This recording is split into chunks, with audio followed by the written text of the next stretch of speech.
Good morning and welcome to Lynas Corporation's Investor Briefing.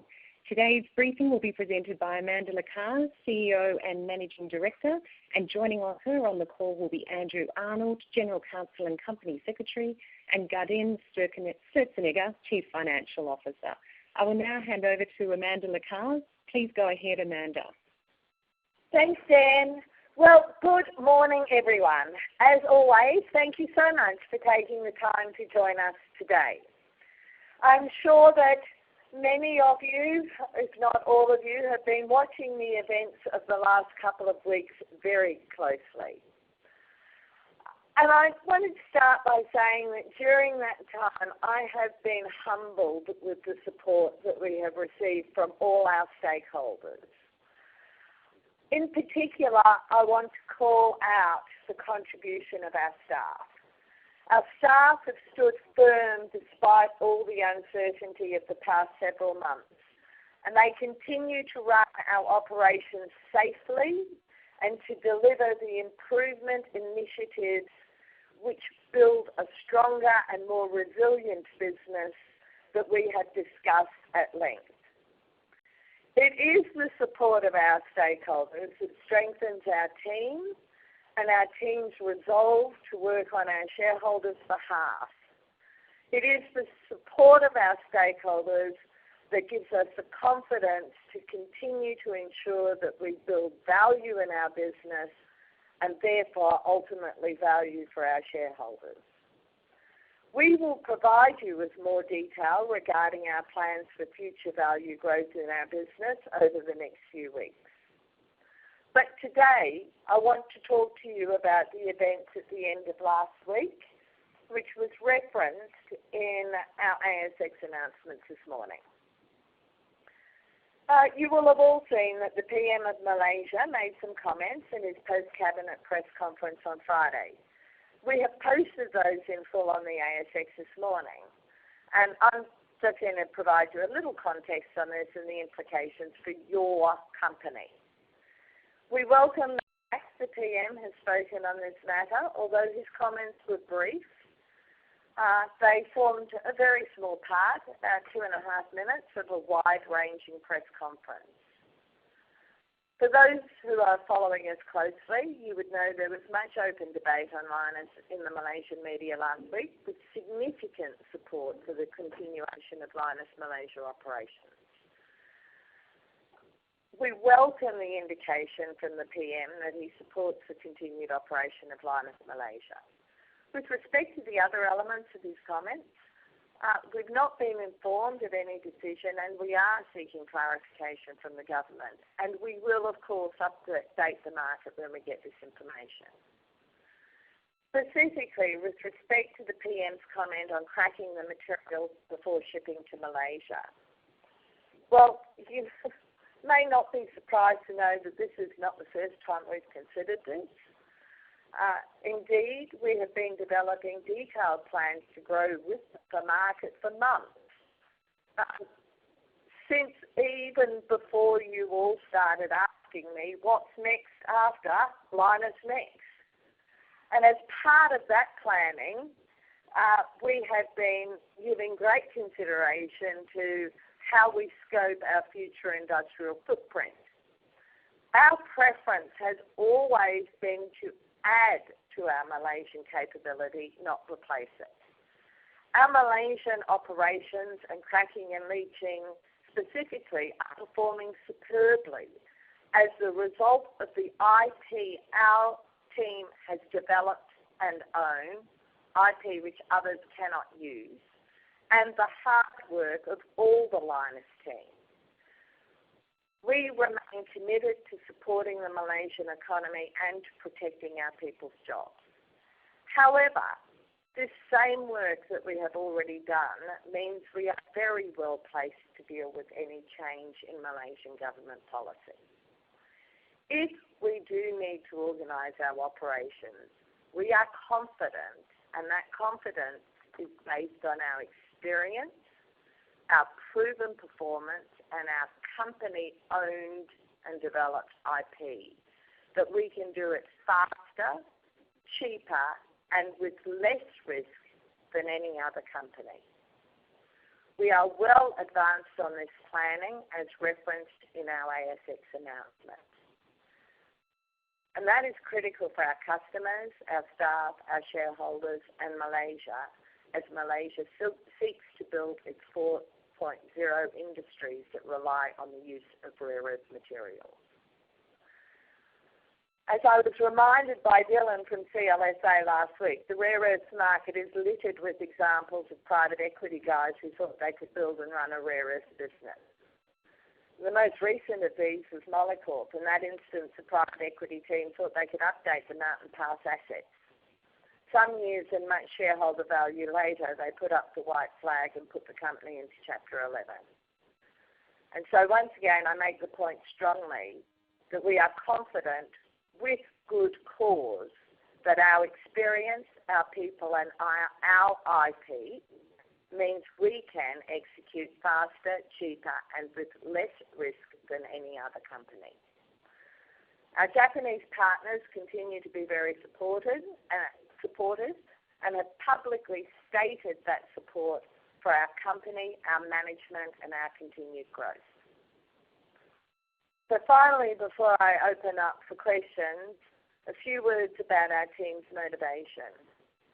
Every part of our day and all of our efforts are focused on building value for our shareholders and other financial stakeholders, building prosperity for our people and our communities, serving our customers well, and supporting the development of new and better technologies which will be part of a sustainable future. So with those opening comments, I'm now happy to take questions. Your first question comes from Dylan Kelly with CLSA. Please go ahead. Good morning, Amanda. Just two questions from me. So what further clarification have you received from the government over the weekend in regards to the licence before September, and why you've made the statement today stating that the Prime Minister's statement was in effect giving you the green light for operations to continue? Interested in why your confidence there in those statements. The second one I just wanted to ask more around, are we correct in interpreting the Prime Minister's statements that there are multiple parties looking at the business in the current state? Thank you. Okay. Hi, Dylan. Your first question, we haven't got any further clarification over the weekend, and we don't control the government's timeline on these matters, and as many of you would know, the government is dealing with a number of critical matters, some of which were covered by the Prime Minister in his press conference on Friday afternoon. And we know that there's a full legislative agenda which is being addressed in Parliament this week. The point about continuing operations is explicit within his comments, where he makes the comment about Lynas can continue to operate. He has conceived of there being a change in the way that the business operations may operate, but he has made it clear that that Lynas can continue to operate. I quote, so this company or even Lynas, they can continue. So that's the basis on which we have that confidence. In terms of operations between now and September, we've always been explicit on this, that our operations continue unabated, that we continue to deliver all of the improvement initiatives that we've flagged to the market previously, and we continue to serve our customers. Your second point about are we correct in assuming there are multiple parties, we have no knowledge of multiple parties. Okay, fair enough. And just one further on the potential for separation or cracking the separation in Australia. What sort of timeline, in a broad sense, can we be thinking about that being built or implemented in Australia, or is that something that you're going to wait for a few weeks before you can release the details of? We're looking. We have good views on a couple of different pathways on this. Suffice to say that the first gate through which any project of this type needs to pass is the approvals gate, and so that becomes sort of for us the key factor in terms of timing. So I wouldn't want to speculate on the timing. We have a high level of confidence in the timing, the time that it will take once we have approvals in place.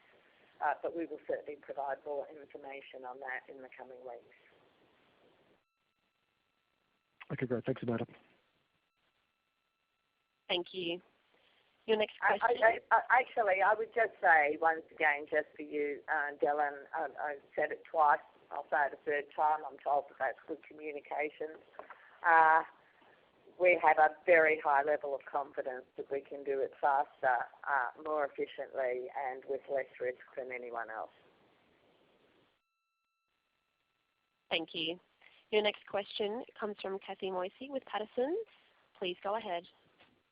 Good afternoon, Amanda. Just following on from potentially having the extra upgrade facility in Australia, given the site you may have power and water restrictions, is it going to be built somewhere else? And where would the waste be disposed of most likely? I know it's early days, but would it be in disposal as some of the others are looking at, or is there some other waste facility you'd be looking at in that? And I guess the final question is, to what extent will the total process be in Australia if this goes through? What sort of state will it be going across to Malaysia at?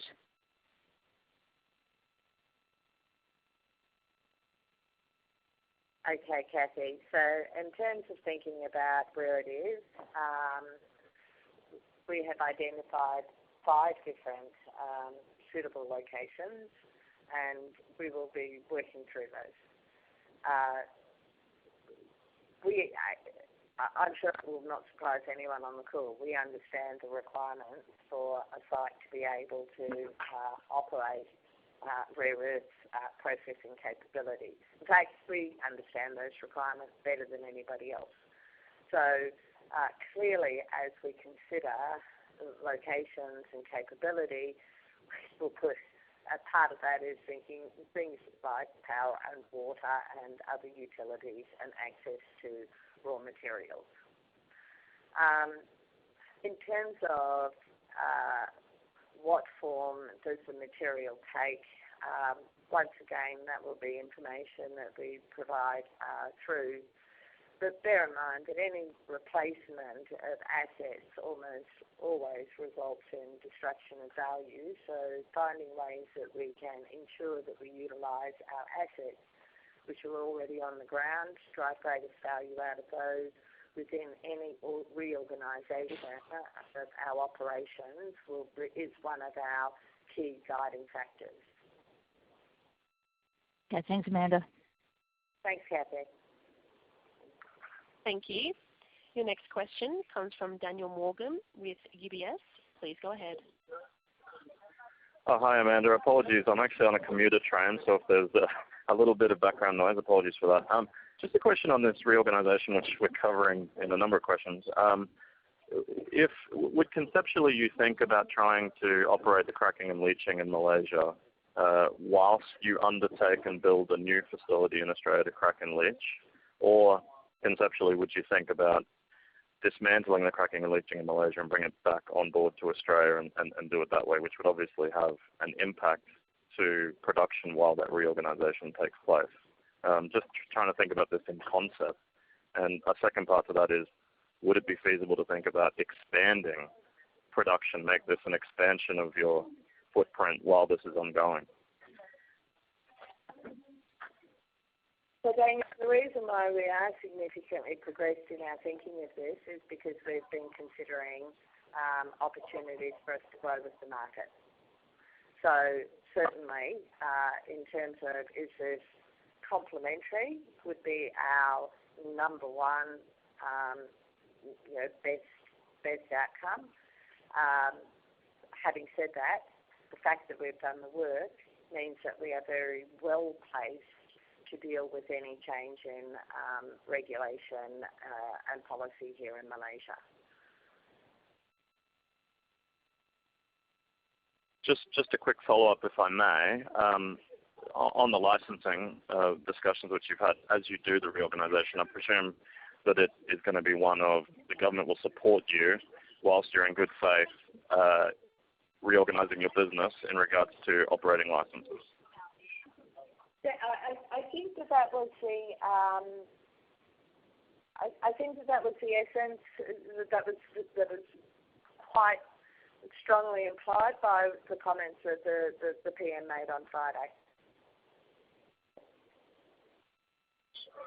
Thank you very much. I'm going off on mute. Okay, thanks, Daniel. Thank you. Once again, if you wish to ask a question, please press star 1 on your telephone and wait for your name to be announced. Your next question comes from Chris Hughes, private investor. Please go ahead. Hey dear. Hi, Chris. Hi, Amanda. Good morning, and good morning to the rest of the team that are there supporting you at the moment. I can assure you we feel for you and understand the dramas that you must have been facing over the last few weeks, and it's most unfortunate that you've been dealt this pack of cards to deal with, but I'm sure you'll play your hand extremely well. Amanda, a couple of questions. The first one I've got, not sure whether you've got an answer to at the moment, but it seems to me the major short-term issue will be your licence, and the big issue there is your WLP. You've had a directive from Minister Yao that must be removed before she's going to renew her, or give consent for renewal of the licence. Has the discussions on that subject progressed past the stage where you've got a standoff at the moment?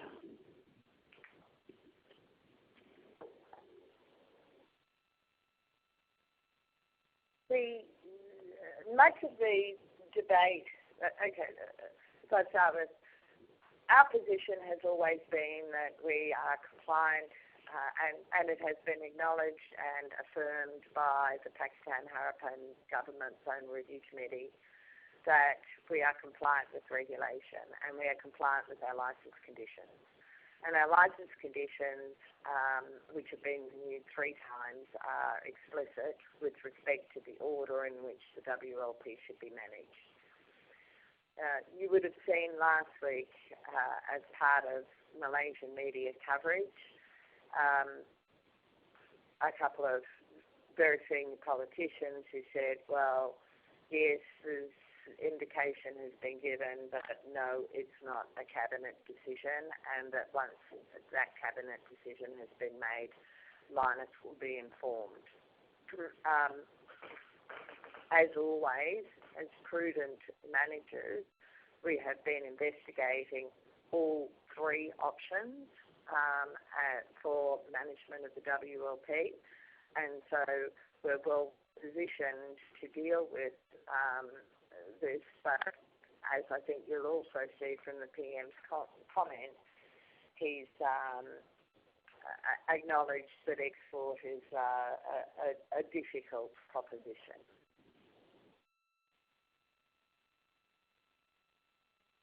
So do you read from the Prime Minister's comments then that this will not be an issue in relation to the renewal of your licence prior to September 2019?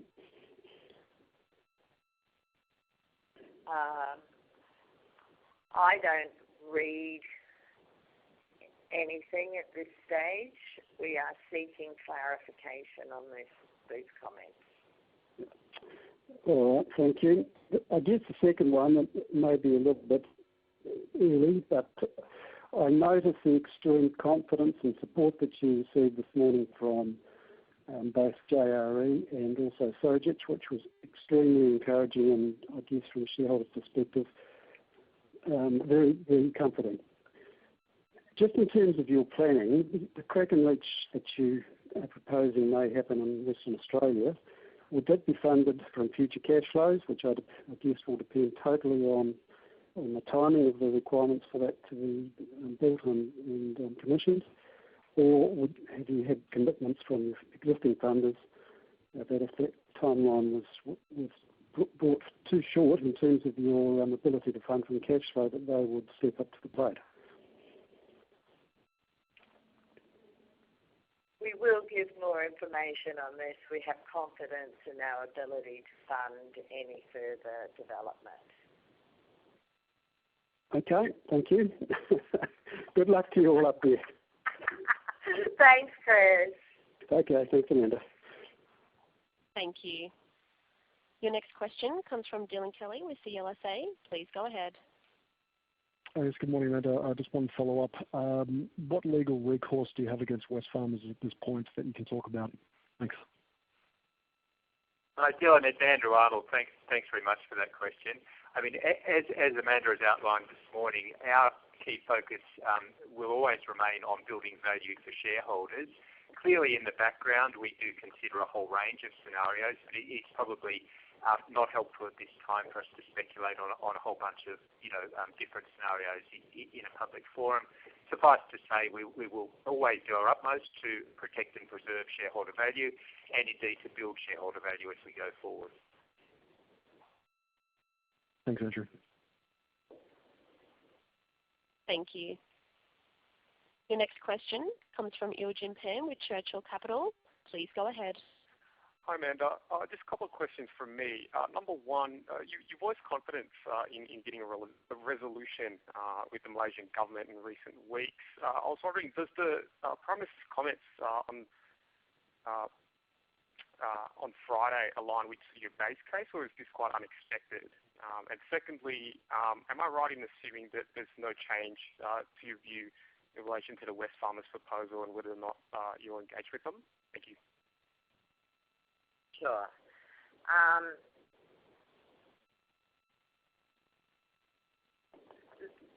We remain confident, and I think that the Prime Minister's comments, particularly his comments about allowing Lynas to continue operating in Malaysia, seeing the value that Lynas brings to the Malaysian economy, and the way that it underpins future growth initiatives in Malaysia, I think remains strong.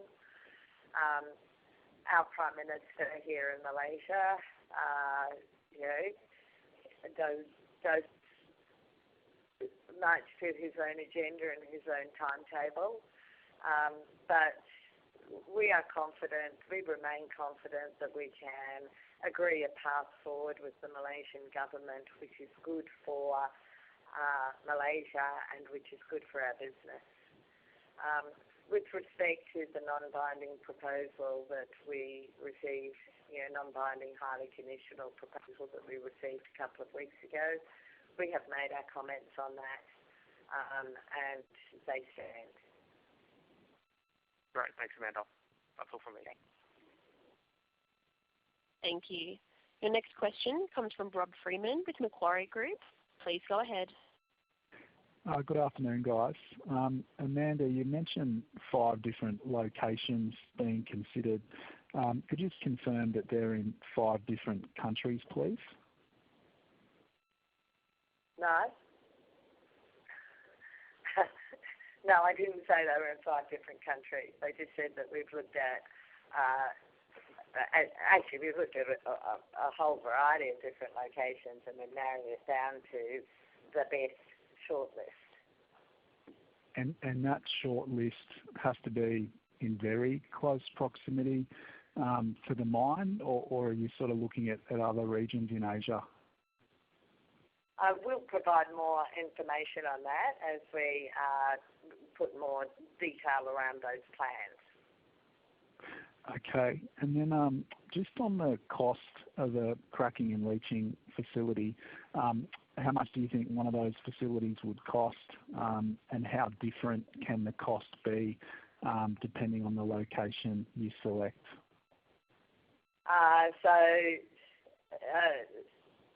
we will provide more information on the cost as we provide more details on our growth plans. Suffice to say that how much it will cost to build a cracking and leaching capability will vary significantly depending upon who's building it.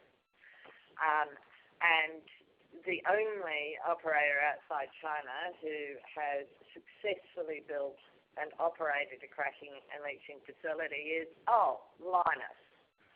And so we have a great deal of confidence in our ability to engineer the plant, to build it cost effectively, and to ramp it up and have it delivering material. And we know that we can do it faster, cheaper, and with less risk than anyone else can do it. So clearly there are variations according to the site selected, but actually rather less than you might think. And so there are both quantitative and qualitative factors that will feed into any decision that we make on location for additional capability. And just so I'm aware of ballparks, like is the cost closer to 100 mil? Is it 500 mil? Like what's one of these things worth? Rod, I appreciate you asking me the question again. However, we will provide that information when we provide more detail on our plan. Okay.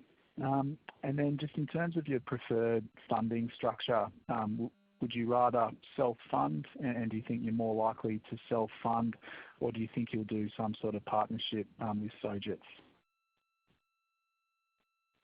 So JRA is our senior secured lender, and Sojitz are our commercial partner, as well as being part of the JRA special purpose vehicle.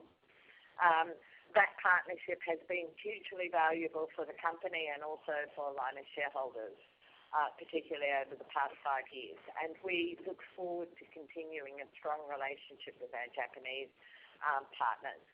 In terms of funding it, I think that generally speaking, self-funding has got an awful lot of attraction to it. But, you know, clearly all of the other options around debt or even sort of equity solutions are things that we will look at as we finalise our plans on this, and it certainly will be something that we talk to the market about as we do this. Okay. And then just finally, the Prime Minister of Malaysia sort of talks about issues with obviously having the material in Australia. Have you engaged with the WA government on this matter? What is their attitude towards this? And does it mean that there has to be like a genuine production facility in WA as well?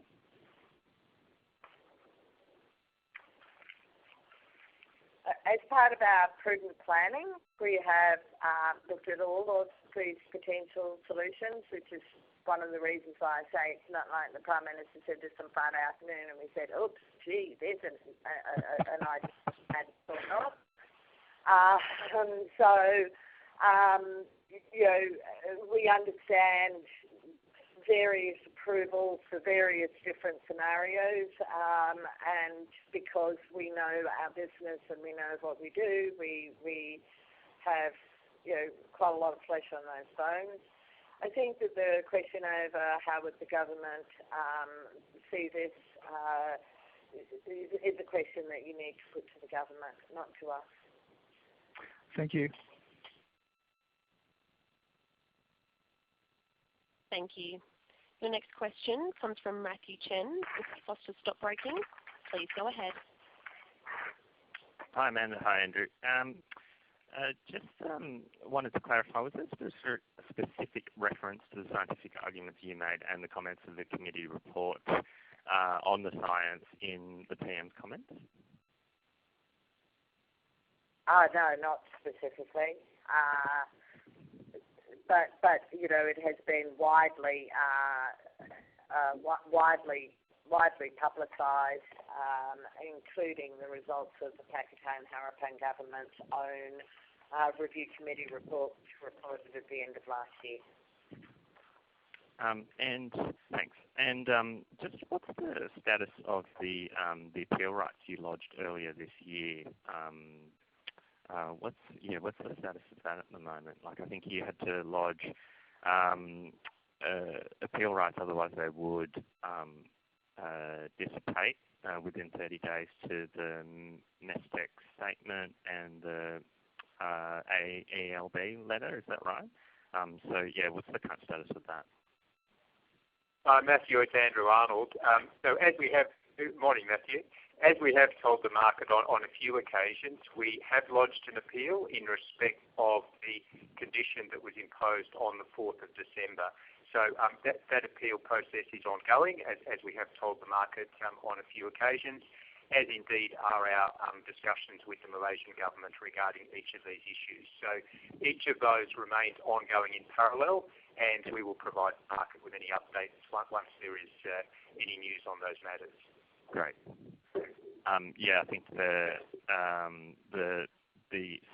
announcement referenced that your preferred course of action was to resolve through discussions, but there's still that in your back pocket, the appeal rights, I mean, as I understand it, and they're both on foot, as I understand it. Yes, as I mentioned previously, we have told the market on a few occasions that is the case, and it certainly remains the case that we pursue both of those in parallel. Okay. And just on JARE/SOGIS and JOGMEC, have they ever taken, historically, can you remind me if they've ever taken, what's their view on the equity position of Lynas? Obviously, they're senior debt holders. So it's Andrew Arnold again, Matthew.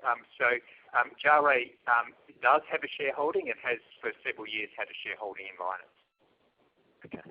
And finally, just as a refresh, I think the kilns in the cracking and leaching at LAMP at current point is 200% nameplate from memory. And that was sort of a significant bottleneck that was being trying to be addressed in the Lynas Next program. Is that right? I'm going to let Cam speak to that. You'll have to speak up, Cam. Cam's sitting here as well. Cam, hi, Cam. Matthew, the work on the project Next was more about the reliability of the kiln, okay, in terms of how long we actually have to have them down for just the regular maintenance, and also the performance of waste gas. And that's something that we're continuing to work on and improve, and we've saw big improvements as a result of the project Next, but it's this ongoing work to actually improve that. Okay, yeah, because there's also NGO neutralisation, heat exchange, pipe conveyor work as well, is that right? All of that sort of stuff related. But essentially, I guess what I'm leading to is, there's this opportunity, if it comes down to this, like for a new cracking and leaching to be a nameplate at, something that's sort of considerably larger for your downstream plants.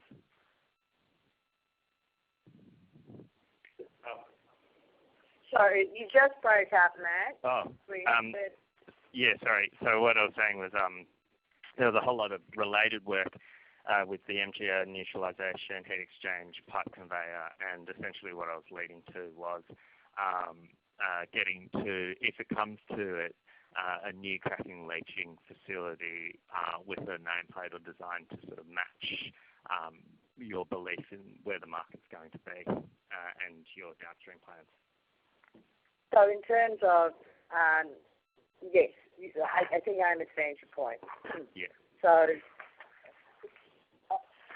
over the past several months, we have been looking at growing with the market, and so that next step of growth has never been a simple, it's never been a further, sort of debottlenecking, drive the current assets more. There absolutely will be new capital required on the ground as we continue to grow. And that will be in cracking, it will also be in product finishing in particular, and in Essex it will be work which is not necessarily so capital intensive. So we had a view of this right from the mine right through to the finished product on what would be required as part of a growth plan. And, the discussions that we're having now as a result of last week's, sort of comments are really about, giving us the reason why we're confident to give you at least some indications on this is because of the amount of work that we've done, which is really about setting the business for its future success. And we're well progressed on that with our thinking, not just related to cracking, but right across the business. Thanks. Thanks, guys. Okay, thanks, Matt. Thank you. Your next question comes from Tim Hainsworth, a private investor. Please go ahead. Hi, Amanda. Matthew covered the question I had about the legal appeal. So I'll just ask you, the NDO production now, I imagine, building, is that now growing your market share of the Japanese NdFeB inputs? Yes. It was that was a lovely and simple question for me to answer. It was about 65, 66%. I guess you're not going to give us any sort of number around that, Amanda. I'm not, but I'm going to say to you that, our strategy, which was to be able to produce separated ND and PR, is working a treat. As I mentioned on the last quarterly update call, we've not reached on that train that we've converted. We have not reached the same throughput rates that we've got on the trains which are still delivering the unseparated ND and PR. However, we are producing, and we are producing on spec, and we're producing reliably, and that is absolutely allowing us to, we talked about this, grow share with existing customers, and that is magnet customers. It is also growing share of wallet with AutoCat customers who use pure PR and pure ND. And it is also about entering new markets, in particular with PR into the ceramics market. So in terms of what we're taking to market, it is doing exactly what we thought it would do. And one of the things that we are very proud of, and in our partnership with our Japanese partners, is the fact that as we continue to grow our capability and our product range and the quality of the materials that we produce, not only do we grow share, but industrial activity in the Japanese market with respect to these materials continues to grow as well. Oh, it's great to hear. Perhaps just one other one. If I could wind back to Condi soil, Amanda, obviously the first preference for dealing with the residues. One thing I've never understood is the potential perhaps to manufacture it in Malaysia and sell it somewhere else, perhaps Indonesia with their palm oil plantations, etc. Apologies if that's been covered somewhere else, but is that at all an option for you?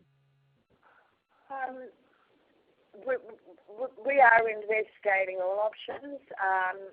Implicit in your question is a point that we remain firm on, and which scientific data supports, which is that Condi soil is a useful formula, a useful material.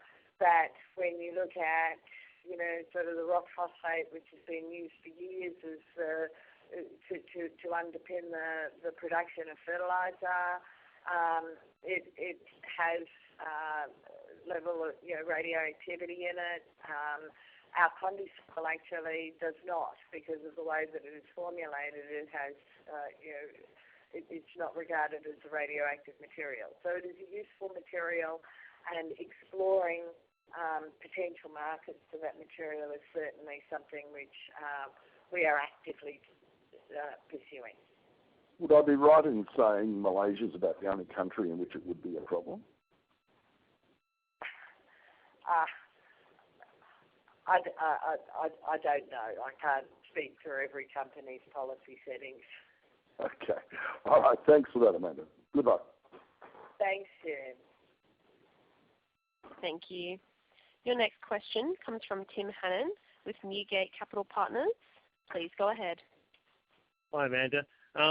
Understand the difficulties in answering many of these questions, given the transcripts will be out there and the like. But what would you like us to take away from this call? You know, if you could sort of one or two key points that you'd want your investors to take away. Yeah, okay. I know it's a difficult question, but look, there's a lot of questions that you guys No. have obvious reference. So I just want, you know, you put the call on. You know, you obviously felt a need to put the call on. So I'm really interested in, you know, what you want us to take away, the one or two key things that are important to you for us to understand.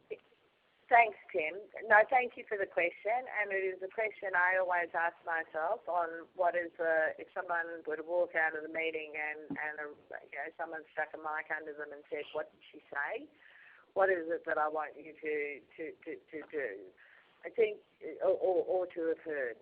The first point, which I think is really important, is that we're not sitting here, you know, sort of wringing our hands. We have a plan, and we are very advanced with planning, which sees us able to grow as well as to accommodate any uncertainty in the regulatory environment. The second thing is that I would like you to take out of this is that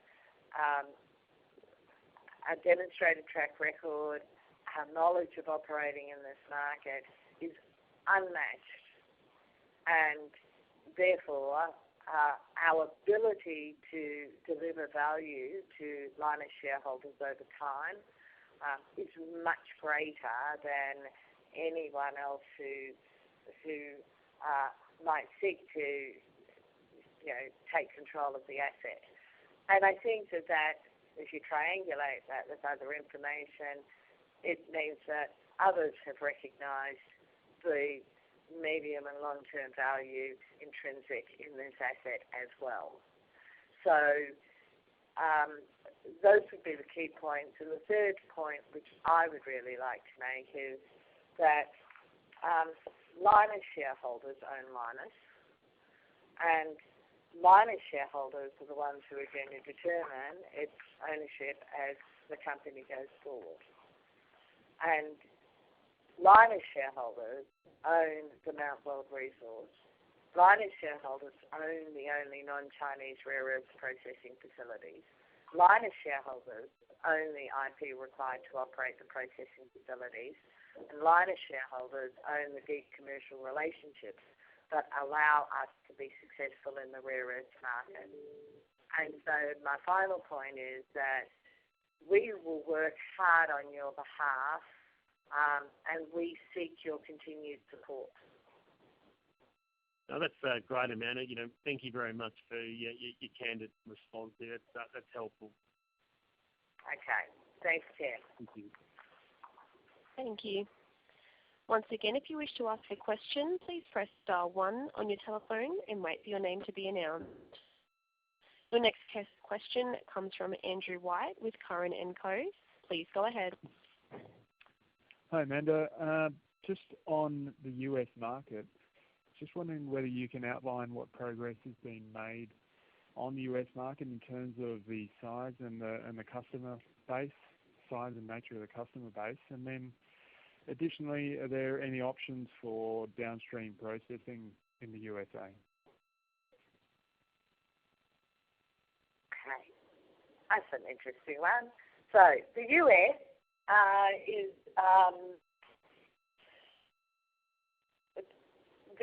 the largest market in the world for lanthanum. So lanthanum is used in pure catalytic cracking, and the three big producers of